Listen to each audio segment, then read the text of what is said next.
ምን በላው የአብን ስጋ ነው። በአመት አንዴ የምንቆርሰው የአብን ስጋ ነው ለመታሰቢያ። እኔ የአብን ስጋ ነው የምቆርሰው፣ የሰውን ስጋ አልቆርስም። የሰው ስጋ የሚበላ ምን እንደሚባል ታውቃላችሁ። የአብን ፍቅር ያየነው ለዚህ ነው። አብ ለዚህ ነው ራሱ ሞቶልኝ ባዘጋጀው ስጋ በኩል ሞቶልኝ ነው ፍቅሩን ያሳየው እንጂ እሱ ሌላ ሰው ልኮ ካስገደለማ እሱ ላይ ቁጭ ብሎ ሌላ ካስገደለ ያ የሞተልኝ ነው የኔ ወዳጅ እንጂ እሱ እዛ ቁጭ ብሎ እንዴት የኔ ወዳጅ ይሆናል? አይሆንም። እንደዚህ አይነት እግዚአብሔር መጽሐፍ ቅዱስ ውስጥ የለም። የተከበራችሁ ወንድሞች እህቶች ባላችሁበት ስፍራ ይሄን መልእክት ሲደርሳችሁ ደግሞ ሼር ማድረግን አትርሱ። ተባረኩ። ዛሬ እስቲ ለቄስ ታምራየሁ ከድር መልስ ለመስጠት ነው ወደፊት ለፊት የመጣሁት። ሰሞኑ ሶሻል ሚዲያ ላይ ተከታታይ አንዳንድ ቃለ እግዚአብሔርን የጣሱ ነገሮች ሲናገሩ መስማት የተለመደ ሆኗል። ወንድማችን ታምራየሁ ከድር ዋራ ኮንፈረንስ ላይ አንድ ወቅት ቢሾፕ ደጉ ከበደ ካወገዟቸው 4 ሰዎች አንዱ አንተ ነህ። ለሶሻል ሚዲያ ያልቀባናቸው፣ ያላዘዝናቸው፣ ያላክናቸው በእነዚያ አስደበደባችሁን።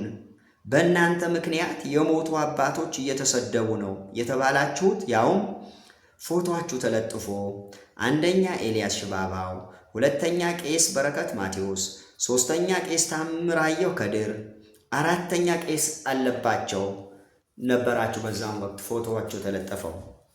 ታዲያ አሁን ለሶሻል ሚዲያ ተቀብተህ ነው የአብን ስጋ ነው የምበላው ብለህ ያወጅከው። መጽሐፍ ቅዱስ ስለ አብ ምን ይላል? ቃሉ ይናገር። ዮሐንስ ወንጌል ምዕራፍ 1 ቁጥር 18 አንተ እንደምትለው ነው የሚለው መጽሐፍ ቅዱስ ወይስ እንዴት ነው? መቼም ቢሆን እግዚአብሔርን ያየ አንድ ስንኳ የለም፣ በአባቱ እቅፍ ያለ አንድ ልጁ እርሱ ተረከው ይለናል። አልታየም እኮ ነው የሚለን፣ ግን ተራኪ አለው። የተረከው ደግሞ ማን ነው? ልጁ ነው። እግዚአብሔር ይመስገን። ሁለተኛ አንደኛ ጢሞቴዎስ ምዕራፍ 6 ቁጥር 16 ላይ እርሱ ብቻ የማይሞት ነው አብ፣ ኢየሱስ ግን ሞቷል ስለኛ፣ ማንም ሊቀርበው በማይችል ብርሃን ይኖራል። አንድ ሰው እንኳን አላየውም፣ ሊያየውም አይቻለውም። ለእርሱ ክብርና የዘላለም ኃይል ይሁን አሜን። አብ የኔ ወንድም አልታየም።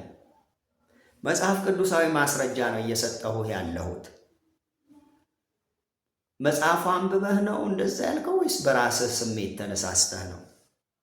እሺ ዘጸአት 33 ለሙሴ እግዚአብሔር ያለውን ልናገር። ደግሞም ሰው አይቶኝ አይድንምና ፊቴን ማየት አይቻልህም አለው። ለማ ለሙሴ። ባዩ ማን ነው? እግዚአብሔር ነው። እግዚአብሔር አልታየም። ለምንድን ነው የማይታየው እግዚአብሔር? እንዴት ነው ብለህ ከጠየቅከኝ ዮሐንስ ወንጌል ምዕራፍ 4 ቁጥር 24 ላይ እግዚአብሔር ምንድን ነው? መንፈስ ነው። የሚሰግዱለትም በመንፈስና በእውነት ሊሰግዱለት ያስፈልጋቸዋል። እግዚአብሔር መንፈስ ነው። ባዩ ደግሞ ጌታችን ኢየሱስ ክርስቶስ ነው። ይህን ቃል የተናገረው እግዚአብሔር መንፈስ ነው። መንፈስ ስለሆነ አይታይም። በስፍራ ሁሉ ግን አለ። በሰማይ አለ፣ በምድር አለ፣ በሁሉ ስፍራ አለ። ውስን ግን አይደለም።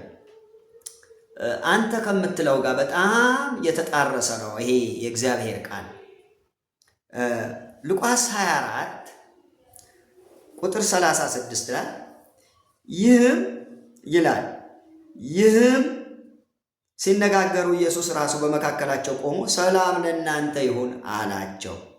ነገር ግን ደነገጡና ፈሩ፣ መንፈስም ያዩ መሰላቸው። እርሱም ስለምን ትደነግጣላችሁ? ስለምንስ ሐሳብ በልባችሁ ይነሳል? እኔ ራሴ እንደሆንኩ እጆቼና እግሮቼ እዩ። በእኔ እንደምታዩት መንፈስ ሥጋና አጥንት የለውምና እኔ እንዳሳችሁ እዩኝ አላቸው። መንፈስ ሥጋና አጥንት የለውምና እኔ እንዳሳችሁ እዩኝ። አንተ ግን እያልከን ያለው የአብ ሥጋ ነው የምበላው፣ የአብ ደም ነው የምጠጣው። እንዴ ምን ማለትህ ነው? ምናልባት ይሄ ህብስቱንም ወይኑንም የአብ ሥጋ ነው የአብ ደም ነው ከሰማይ ወረደ ብለው ሸውደው ከሆነ አጥና። ግን እንደዛ አይደለም። ጌታችን ኢየሱስ ክርስቶስ ማቴዎስ 26 ቁጥር 26 ላይ ስታነብ ህብስቱን ይዞ እንጀራ ይለዋል እዛ ጋር። እንደውም አመስግኖ ቆርሶ ሰጣቸው። ጽዋውን አንስቶ አመስግኖ ሰጣቸው ገና ከመሞቱ በፊት እና የአብ ሥጋ ነው የምበላው የአብ ደም ነው የምጠጣው ማለት ድፍረት አይሆንብህም? አንዳንድ ጊዜ ምን የሚባል ነገር አለ መሰለ፣ የቄስ ሚስት አወቅሽ ቢሏት መጽሐፍ አጠበች ይባላል። መጽሐፍ ሲታጠብ ደግሞ ምን እንደሚሆን ለሁላችንም ግልጽ ነው። መጽሐፍ ቅዱስ ከሚለው ለምን እንወጣለን? በአብዛኛው የምትሰነዝራቸው ነገሮች መጽሐፍ ቅዱስን የተጋፉ የእግዚአብሔርን ሐሳብ የተጋፉ እንደሆኑ እወቅ የኔ ወንድም። ስለዚህ የአብ ሥጋ አይደለም የበላኸው እንዴ።